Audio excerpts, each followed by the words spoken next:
박근혜 정부 2기 내각이 장관 2자리를 비워둔 채로 출범했습니다. 인사청문회 과정에서 또 2명의 후보자가 낙마했기 때문인데요. 이로써 불과 1년 5개월 사이에 10명의 고위공직 후보자가 낙마하는 초유의 인사파동이 이어지고 있지만 박근혜 대통령은 누구에게도 책임을 묻지 않고 있습니다. 심지어 자기 책임이라고 스스로 밝힌 김기춘 비서실장의 신상에도 아무 변화가 없습니다. 도대체 국민을 어떻게 보고 있는 걸까요? 김성수 기자가 보도합니다. 이번 참사로 우리는 고귀한 생명을 너무나 많이 잃었습니다.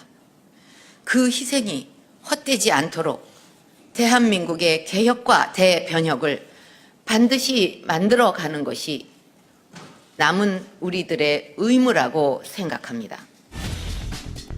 박근혜 대통령은 세월호 참사 한 달여 만에 국가 개조론을 내놓고 이를 담당할 2기 내각 구성에 착수했습니다.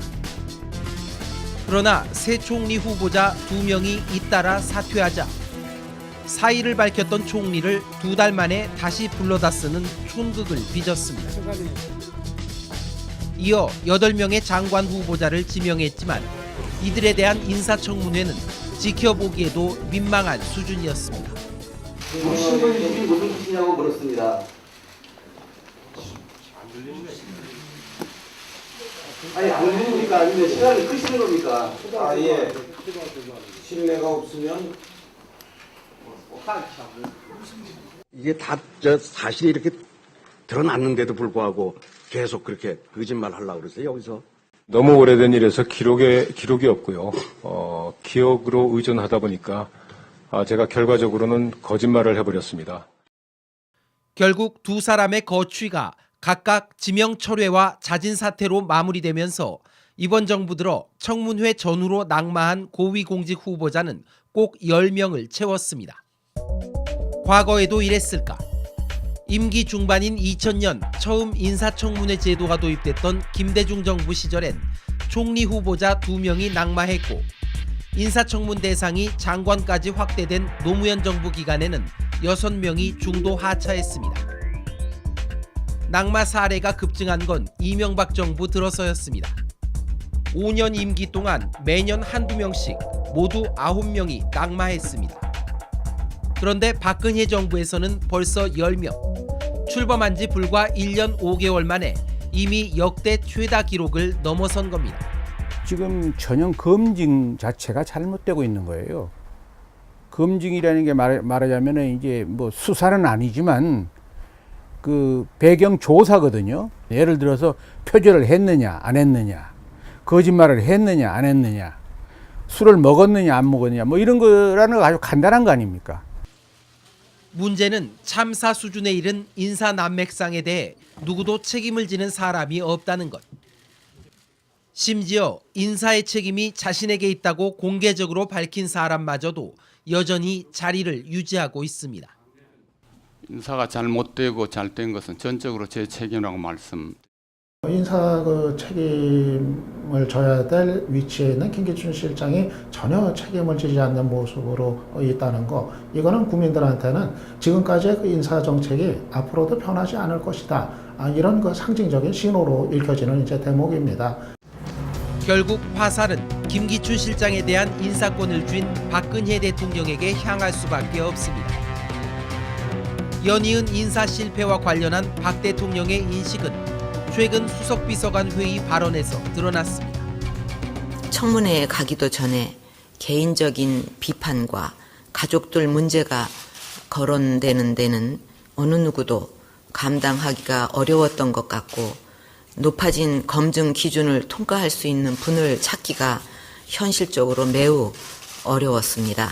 현행 인사청문회 제도에 개선할 점은 없는지 짚어보고 여야가 머리를 맞대고 제도 개선 방안을 모색해 주셨으면 합니다.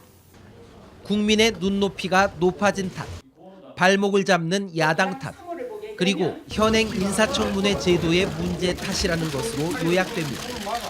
어디에도 자신의 책임이라는 언급은 없었습니다. 그러나 과거 야당 대표 시절 박 대통령의 언행은 이와는 전혀 달랐습니다. 공직자에 대한 눈높이가 누구보다 높았고 공직자와 사회 지도층에 가혹할 정도로 높은 도덕성을 요구하겠습니다. 저 박근혜를 믿고 저에게 기회를 주십시오, 여러분. 노무현 정부의 개각을 성토하며 아예 인사청문회를 거부했고 국민이 어떻게 생각을 하건 말건 국가가 어떻게 되거나 말거나 내 뜻대로 하겠다 하는 그런 개각이었습니다. 인사청문 제도를 총리에서 장관까지 확대시킨 것도 박 대통령이 주도한 일이었습니다. 그토록 시스템을 강조해온 이 정부에서 가장 중요하고 기본적인 인사 시스템조차 작동되지 못했습니다. 청문회의 실효성을 높이기 위한 인사청문회법 개정을 추진하겠습니다. 그러나 대통령이 된 뒤엔 태도가 돌변했습니다. 그건 옳지 않다고 봅니다. 대통령으로서 특별히 옳지 않죠.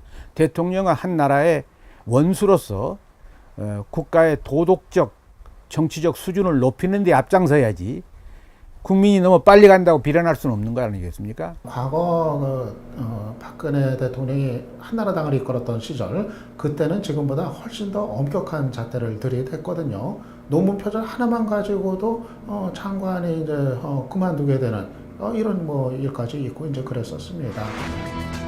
박 대통령은 인사난맥 해소를 위해 청와대 인사수석실을 신설했습니다. 결국 과거 참여정부 시절의 시스템으로 돌아간 겁니다. 그러나 이 또한 근본적 해법이 되긴 어려워 보입니다. 역시 김기춘 비서실장의 존재 때문입니다. 단지 이제 인사수석실을 만들었다고 해서 문제가 해결되는 게 아니고 비서실장을 뛰어넘는 그런 독립적 대통령하고 관계가 형성이 돼야 됩니다. 대통령에게 노할 수 있어야 됩니다. 대통령님 이것은 안 됩니다. 지금 여론으로 보나 여러 가지로 보아서 이 사람은 이 자리에 맞지 않습니다 하고 노할 수 있는 사람을 갖다 놔야 돼요. 그럴 수 있는 사람이 대통령 근처에 없으면 그 정권은 대단히 저는 위험스럽다 이렇게 봅니다.